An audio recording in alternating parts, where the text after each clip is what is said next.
What's going on, everybody? Jeff from Hooniverse here. And yes, my hair looks stupider than usual, and that's because I was just wearing a helmet, because today we're doing another bike review. Today we're taking a look at the Super73 RX-Malibu. Now, we have reviewed an RX in the past and we really liked it, but this one is a bit different because this one has been built and modified in collaborations with Roland Sands Design.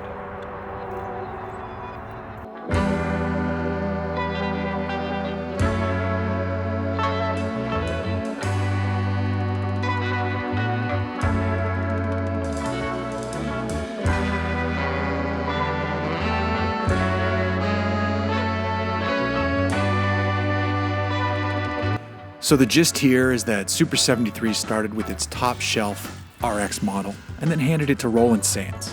The RSD crew upgraded it from there. First though, let's recall what a base RX has. On that one you get all three drive modes from 1, 2, 3 and on to 4, which is the off-road mode, since it opens up the top speed to around 28 to 30 miles per hour. The battery range is typically between 40 and 75 miles depending on how you're riding, and the motor gets 750 watts of nominal power with 1200 watts of peak power. RX models have front and rear suspension, the Super73 designed Badger off-road tires, lights front and rear, and a single seat setup. The RX is fun, and it's the one I'd buy if I were grabbing a bike for myself.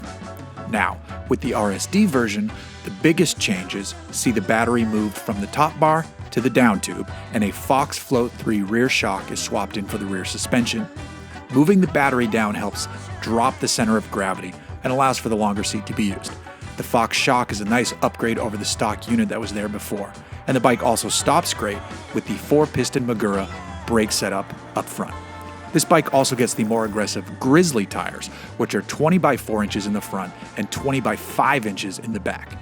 Then the RSD team adds their styling touches, such as the graphics and livery, much better Crank Brothers stamped tube pedals, and a nice gold chain.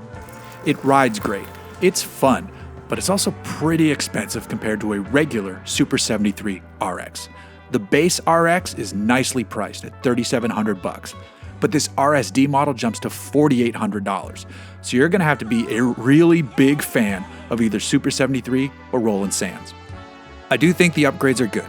I do think the bike looks pretty damn rad, and I also think I'd just go with the regular RX and then upgrade it myself over time. The price jump for the RSD model probably comes mostly from that rear shock, to be honest, because that's not a cheap piece.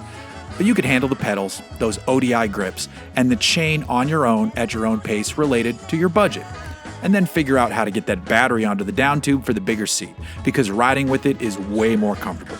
And it gives me more room when riding tandem with my daughter along for the fun. She's the one who captured some of this nighttime riding footage, in fact. Quitings.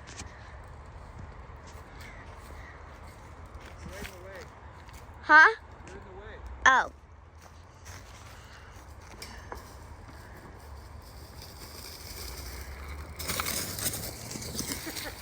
That was not a jump. Come on.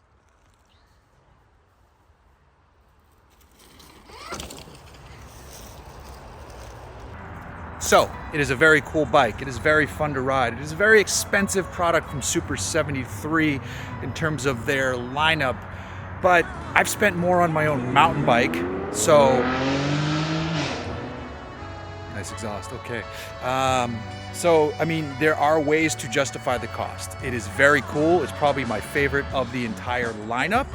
I just wish it was a tiny bit cheaper, but I understand why it costs so much at the same time. And if I had the money to spend on a toy from Super73, this is probably the one I'd get. Though I struggle with that I could just get a regular Malibu and then modify it in my own manner, which is actually the way I would do it. But if you buy this one because it's limited and special, and if you're a big fan of either brand, then I can see it making sense.